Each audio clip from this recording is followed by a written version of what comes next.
Hello and welcome to WION Live, broadcast from London. I'm Ollie Barrett and these are the headlines.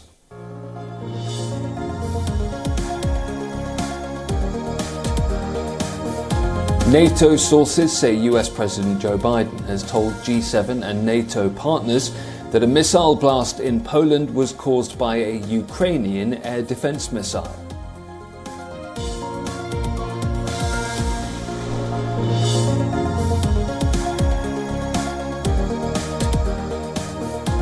The Kremlin praises Washington's measured response after the missile landed in Poland.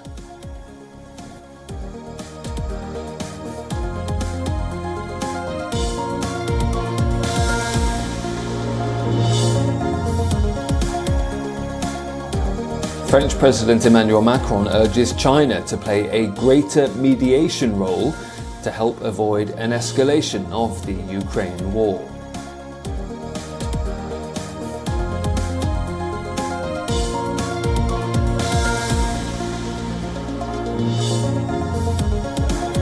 Brazilian President-elect Lula da Silva tells nations at the UN COP27 climate talks in Egypt that he wants the 2025 summit to be held in the Amazon region.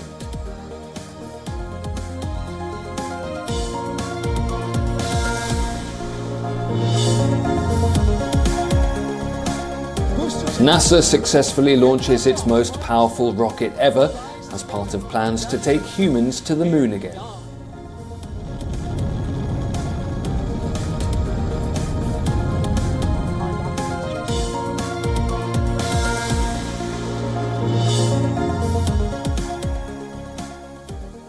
Emergency meetings have been taking place after a missile blast in Poland, a NATO member country.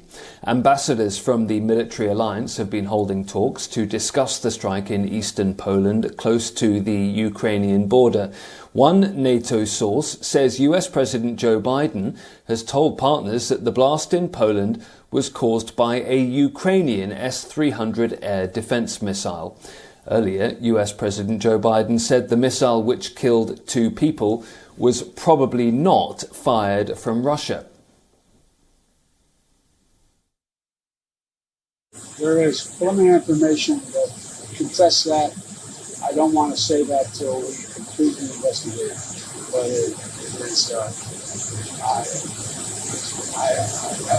it's unlikely in the minds of the trajectory that it was fired from Russia. But we'll see. We'll probably have a meeting of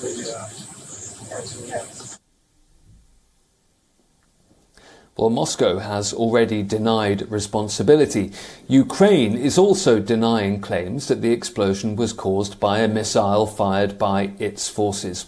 Ukrainian President Volodymyr Zelensky is putting the blame on Russia and says it's a significant escalation.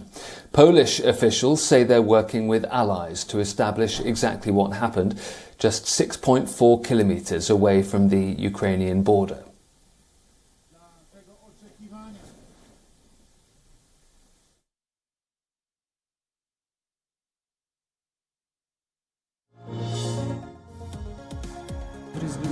The one that died, he was an excellent person. All his life he wanted to help others. And so he did. He was always helping people. You could always count on him. When we found out that we know both of them, one of them was my age, the other a bit younger. Poland is part of the NATO military alliance of 30 countries. NATO has backed Ukraine in the war.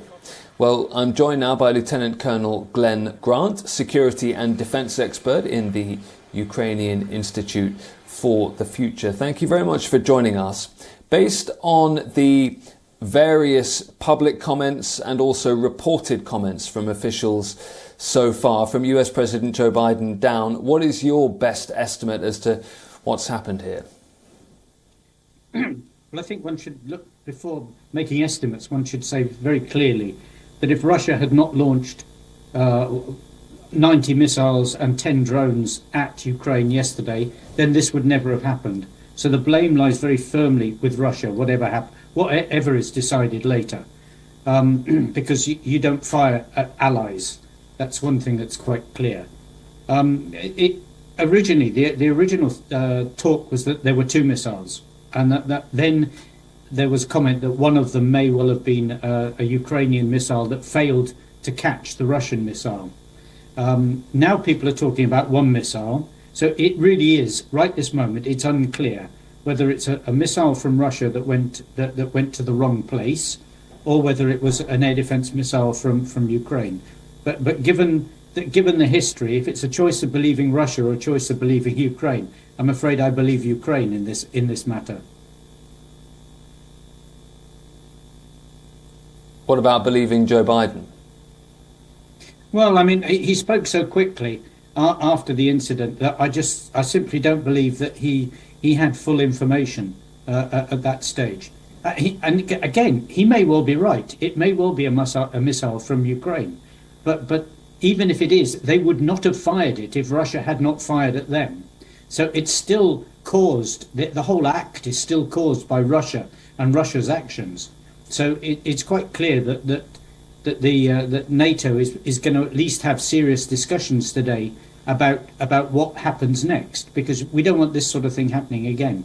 Although I will add that one pundit has actually noticed that the latitude and longitude of where this missile struck actually coincide exactly, half of it with Lviv and half of it with Kiev.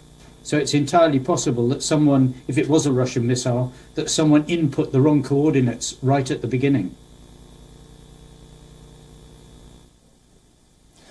And we've heard Western leader after Western leader echoing your broad position there, which is that Russia overall is responsible for what is unfolding here, even if it is a Ukrainian missile that has landed in Polish soil. But the NATO response would be different, wouldn't it, in those two circumstances?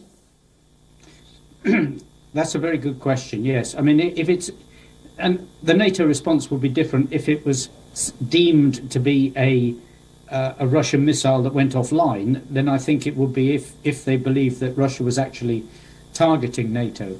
I mean, if it is a Russian missile, then we have to look at the idea that what Russia is after is trying to sow discord amongst the NATO partners, and perhaps to get someone like Joe Biden to make a statement that actually takes Russia, absolves them from the blame. And maybe, of course, there might also be linkage with the fact that European Union has just agreed to start doing training for 15,000 Ukrainian soldiers. So all these things are linked, and we really are going to have to wait until we actually see some real hard data to actually find out what's happening. Whatever way, NATO has got to do something, because if it doesn't do something, then it's sending a signal to the rest of the world, its enemies in the rest of the world, that NATO is weak. So there's got to be some positive response of something in the next few days. Lieutenant Colonel Glenn Grant, security and defence expert in the Ukrainian Institute for the Future. Thank you very much indeed. Thank you.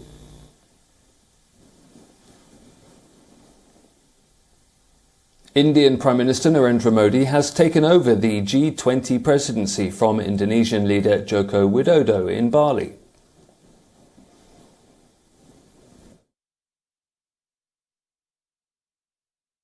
Bharat G20 का जिम्मा ऐसे समय ले रहा है जब विश्व geopolitical तनावों, आर्थिक मंदी, खाद्यान्न और ऊर्जा की बढ़ी हुई कीमतों और महामारी के दीर्घकालीन दुष्प्रभावों से एक साथ जूझ रहा है।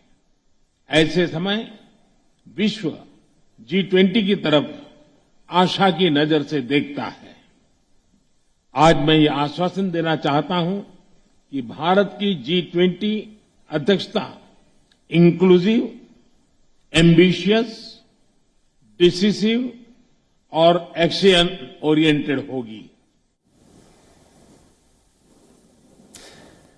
India will officially assume the group's presidency from December the 1st. It's expected to host 200 G20 meetings at various levels, with the first next month. Meanwhile, US President Joe Biden and UK Prime Minister Rishi Sunak have met for talks. They discussed support for Ukraine, the blast in Poland, and challenges posed by China. They also agreed on the importance of sustained engagement in the Indo-Pacific region.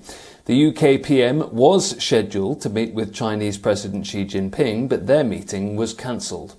However, China says Beijing is committed to the stable development of relations.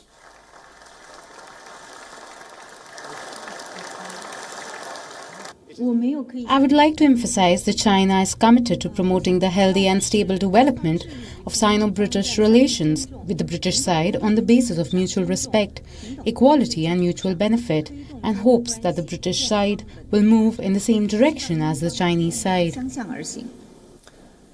Well, we can talk now to our principal diplomatic correspondent, Siddhant Sibal, who joins me live now from Bali. Siddhant, to what extent has the final day of the G20 been dominated by those discussions around whatever happened in Poland?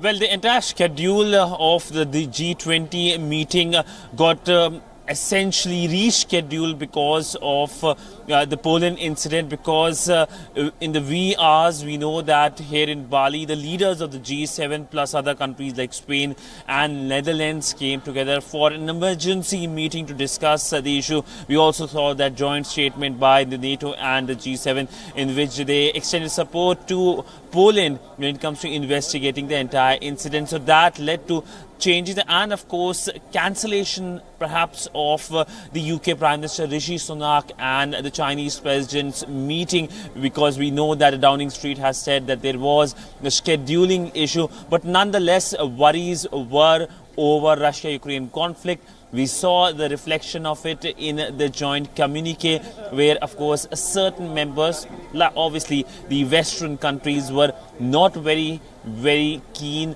that when it comes to being harsh on Russia, countries trying to dilute it should not happen. In fact, for the first time in the history of this grouping, since it was elevated to the summit level way back in 2008, there was no family photo because of Russia and the West divide.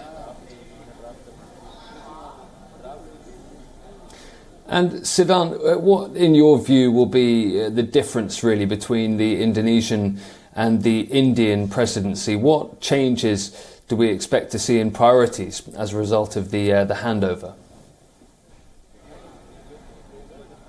Well, largely there are more commonalities than essentially changes, because both are emerging countries and both countries are keen that this could be their platform to showcase their rise and power. But of course they share similar challenges and concerns, because remember while the Indonesians started with, of course, a lot of focus on issues like how to deal with the world emerging from COVID pandemic, but everything got derailed because of the Russia-Ukraine conflict. And since then the Indonesians were trying to make sure that they can be a bridge between Russia and the West, and of course somehow dilute or diffuse the conflict that started in the month of February. And now the challenges passed on to India. It's up to India now how it can be a bridge. And remember, will India be able to bring the Russian president to its summit that happens in September, given it has close relationship? But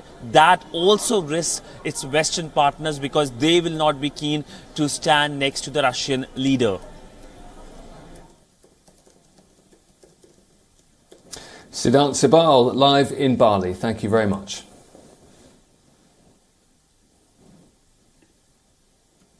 UK inflation has hit a 41-year high of 11.1% as energy bills and food prices continue to soar.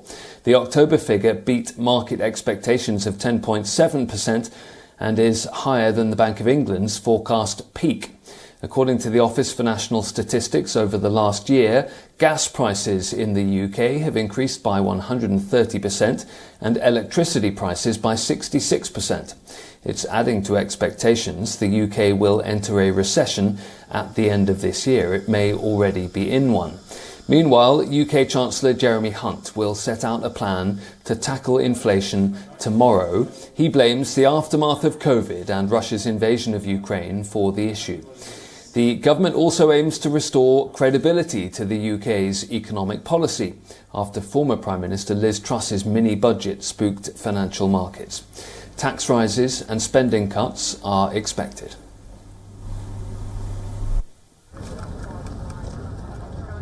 I want to limit the increase in mortgage rates because that's also causing anxiety for millions of homeowners across the UK.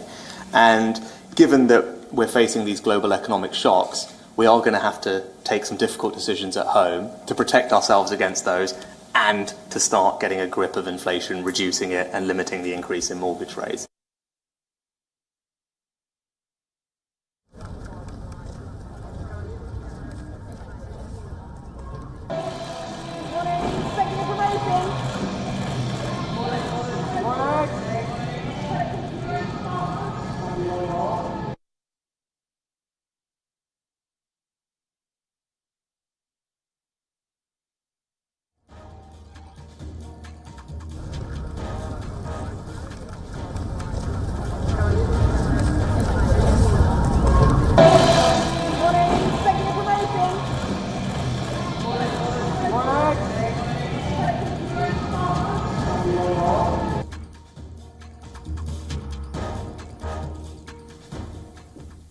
Former US President Donald Trump has officially launched his 2024 presidential bid.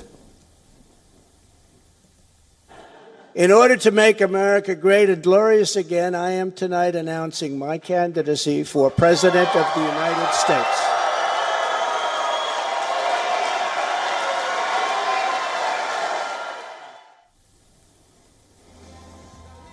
Announcing what is his third presidential bid at his Mar-a-Lago residence, Trump touted his record as president, particularly on the economy and border security. He claimed adversaries such as China were kept under check during his presidency, and he pledged to ensure that Biden wouldn't win 4 more years. US President Joe Biden responded to Trump's announcement by saying that the Republican had failed his country while in office. Trump made the announcement a week after midterm elections in which the Republicans failed to win as many seats in Congress as they had hoped. The 76-year-old enters the race with personal and professional legal battles still unresolved. Some of the nation's wealthiest GOP donors have been eyeing Florida Governor Ron DeSantis instead as the Republican candidate for the White House in 2024. A number of figures within the party blame Trump for the Republicans' weaker than expected midterm results. For the fact that we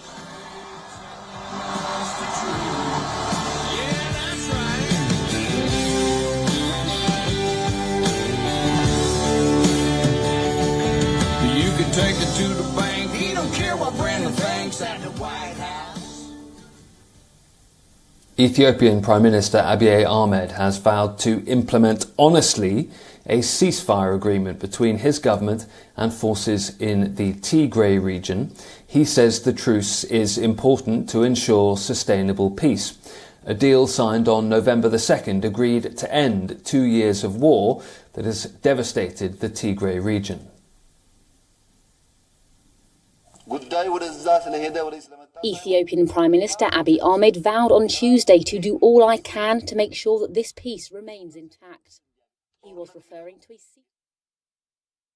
Our preliminary analysis suggests that the incident was likely caused by a Ukrainian air defense missile fired to defend Ukrainian territory against Russian cruise missile attacks.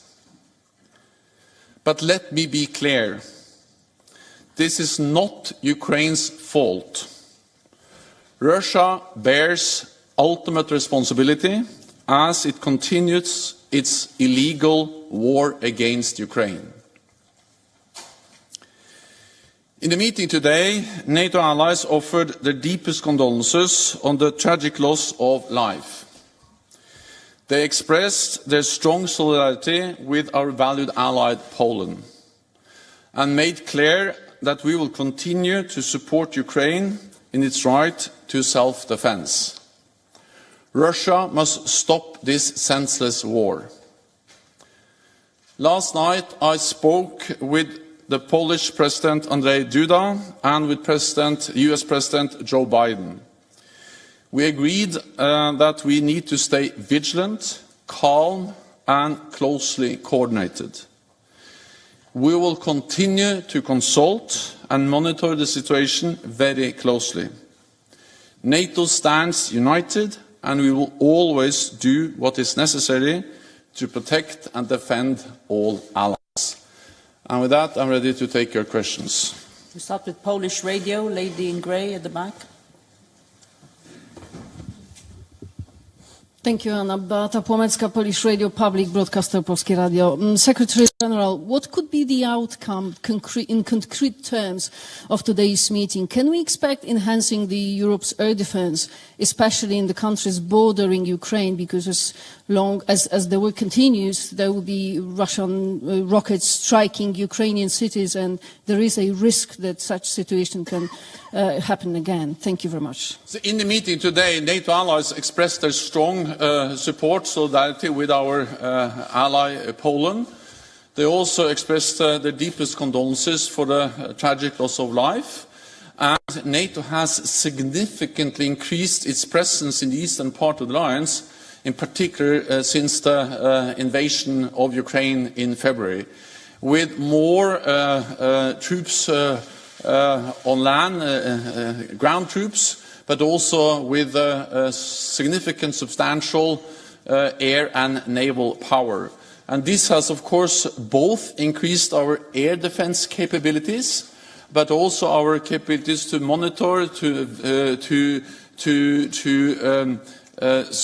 have full picture of what's going on the border between NATO allies like Poland and Ukraine. And we are constantly assessing what more we need to do. We also have made important decisions at our summit in Madrid to further strengthen our presence in the eastern part of the alliance. BBC. Thank you. Jessica Parker from BBC News. I just wanted to ask, given the incident that happened last night, do you think this was perhaps the most tense moment for NATO in this conflict so far? Thank you. I'm always careful to rank different incidents and situations. It demonstrates that the war in Ukraine, which is President Putin's responsibility, continues to create dangerous situations. At the same time, we have to remember that this happened at the same time as Russia launched a wave of new indiscriminate missile and air attacks on Ukrainian cities, attacking critical civilian infrastructure, hitting civilian targets. Then it's nothing strange. Then, of course, that is in itself a very dangerous situation. And then we then also see that there may be also consequences on NATO territory. It's a consequence of the war that Russia wages against Ukraine. Okay, we'll go to the Ukrainian news agency in the middle. Yeah. Thank you for the floor. Dmytro Shkurko, National News Agency of Ukraine. I just want to mention that Ukrainians do understand the pain of the Polish people and have a greatest sympathy with them. My question is how that incident will be reflected on the assistance that allies provided for Ukraine in air defense. Where will be some kind of new systems to cover the Ukrainian sky? Thanks. There will be a meeting today in the contact group for Ukraine to coordinate the support NATO allies and partners and others are providing to Ukraine. And main focus of our efforts over the last months has been on air defense, especially since Russia started to launch these indiscriminate attacks on Ukrainian cities a few weeks ago. And I welcome that more and more allies and partners are providing advanced air defense systems to Ukraine. NASAMS, Hawk batteries from Spain and others. And I also know that Sweden has made new announcements of additional support, also with air defenses to Ukraine. So we are mobilizing additional support, especially when it comes to different types of air defenses. NATO is also providing counter-drone systems. Jens Stoltenberg, the NATO Secretary General, responding to that news of a missile of some sort landing inside Polish territory. We will keep an eye on that story for you through the day. Do stay tuned to WION in the meantime.